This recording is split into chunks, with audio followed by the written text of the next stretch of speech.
Assalamualaikum warahmatullahi wabarakatuh. Halo guys, perkenalkan nama saya Rema Amelia. Di sini saya akan membuat UTS video pembelajaran usul fikih 2 tentang qaul as-sahabi. Materi yang pertama yaitu pengertian qaul as-sahabi. Kata qaul merupakan bentuk masdar dari qala, yadulu, qalan yang berarti perkataan atau pendapat. Sedangkan sahabi adalah orang yang bersahabat dengan Rasulullah Shallallahu Alaihi Wasallam dan beragama Islam. Menurut pendapat sahabat adalah seorang yang bertamu dengan Rasulullah Shallallahu Alaihi Wasallam dan beriman kepadanya serta mengikuti dan hidup bersamanya dalam waktu yang panjang, dijadikan rujukan oleh generasi berikutnya dan mempunyai hubungan khusus dengan Rasulullah Shallallahu Alaihi Wasallam sehingga secara adat mereka dinamakan sahabat. Baiklah, materi yang kedua itu ada kualifikasi qaul as-sahabi. Yang pertama itu ijtihad sahabat. Ijtihad sahabat itu secara bahasa berarti bersungguh-sungguh dalam melakukan sesuatu. Yang kedua itu ada kesepakatan sahabat. Kesepakatan sahabat itu atau ijma para sahabat adalah pendapat yang sama di setiap para sahabat dan tidak ada sahabat yang tidak sependapat dengan sahabat yang lainnya. Yang ketiga itu ada tidak ada kontradiksi, yaitu antara sahabat, maksudnya adalah tidak adanya pertentangan pendapat antara suatu sahabat dengan sahabat lainnya. Yang keempat itu adalah kejelasan sanad. Sanad berasal dari bahasa Arab, artinya adalah penyandaran suatu pada suatu yang lain. Sedangkan al-sanad bisa berarti bagian depan atau bawah gunung atau kaki gunung karena ialah penyangganya. Yang kelima itu ada keadaan sahabat. Keadaan sahabat ini adalah keadaan secara rohani dan jasmani. Materi yang ketiga itu ada kategori qaul as-sahabi. Yang pertama itu ada tingkatan kesepakatan sahabat, yaitu ijma sahabat.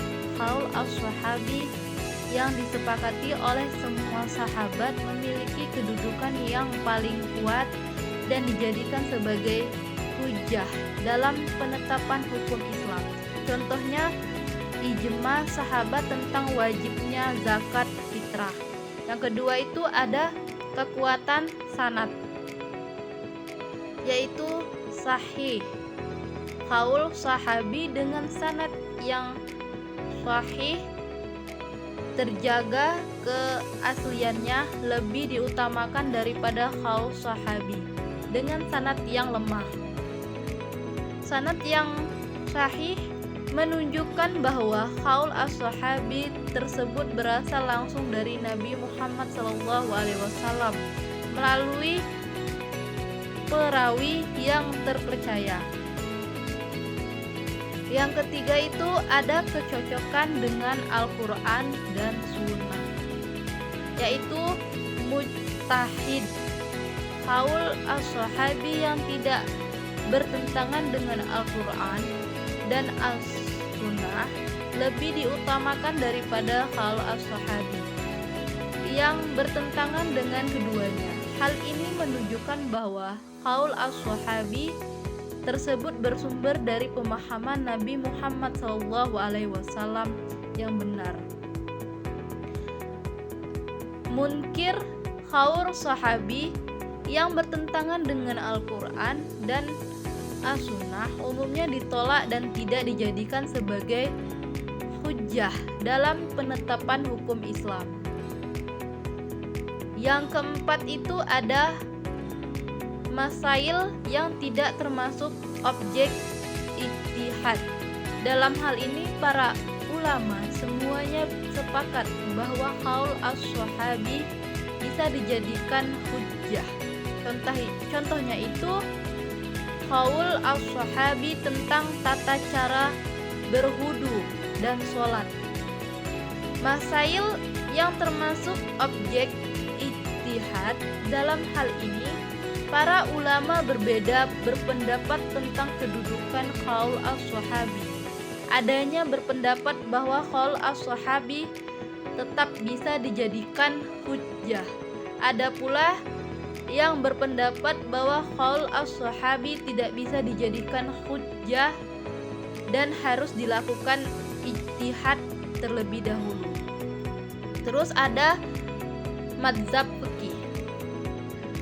Mazhab Hanafi menerima qaul Hanabi sebagai hujjah dalam penetapan hukum Islam dengan beberapa syarat dan ketentuan.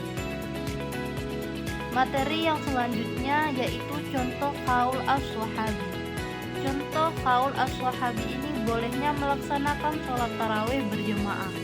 Pada suatu waktu, pada bulan Ramadan, Nabi Muhammad SAW melakukan sholat tarawih di masjid sehingga banyak sahabat yang ikut berjemaah bersama beliau. Maka pada malam berikutnya Nabi Muhammad SAW tidak lagi melakukan sholat tarawih di masjid karena takut para sahabat menganggap itu kewajiban. Maka Umar berkata dan menunjukkan sahabat yang lainnya untuk menjadi imam sholat tarawih dan melakukan sholat tarawih berjamaah lagi setelah wafatnya Rasulullah SAW. Baiklah, materi yang terakhir yaitu kedudukan qaul as-sahabi. Kedudukan qaul as-sahabi atau ucapan para sahabat Nabi Muhammad SAW memiliki nilai yang sangat tinggi dalam tradisi Islam. Para sahabat adalah orang-orang yang hidup pada masa Nabi Muhammad SAW dan menjadikan saksi langsung terhadap wahyu, tata cara ibadah, serta ajaran Islam yang diajarkan oleh Nabi Muhammad SAW. Oleh karena itu, ucapan mereka dianggap sebagai sumber otoritatif yang dapat memberikan pemahaman yang mendalam tentang ajaran Islam.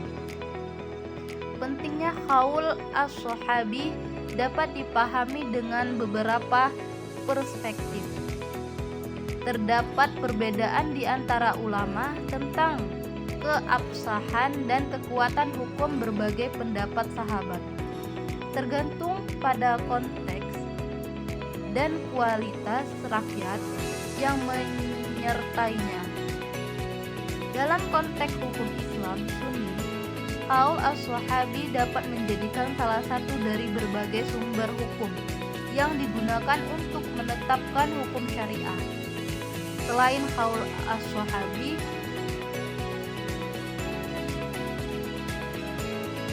sumber hukum Islam juga mencakup Al-Quran, Sunnah, tradisi Nabi Muhammad SAW, ijma, kesepakatan para ulama, dan qiyas, analogi hukum.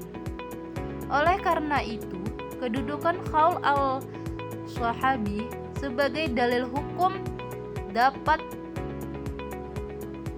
bervariasi tergantung pada konteks dan metodologi penafsiran yang dilakukan para ulama. Qaul as-sahabi atau pendapat para sahabat Nabi Muhammad SAW adalah salah satu sumber hukum Islam yang penting. Dalam konteks hukum Islam, istilah sahabat yaitu merujuk kepada orang-orang yang bertemu dan berinteraksi langsung dengan Nabi Muhammad SAW serta memeluk agama Islam dalam hidupnya. Baiklah, itulah pembuatan UTS video pembelajaran tentang qaul as-sahabi. Saya mohon maaf. maaf jika ada kata-kata yang salah. Saya akhiri, wabillahi taufik wal hidayah. Wassalamualaikum warahmatullahi wabarakatuh.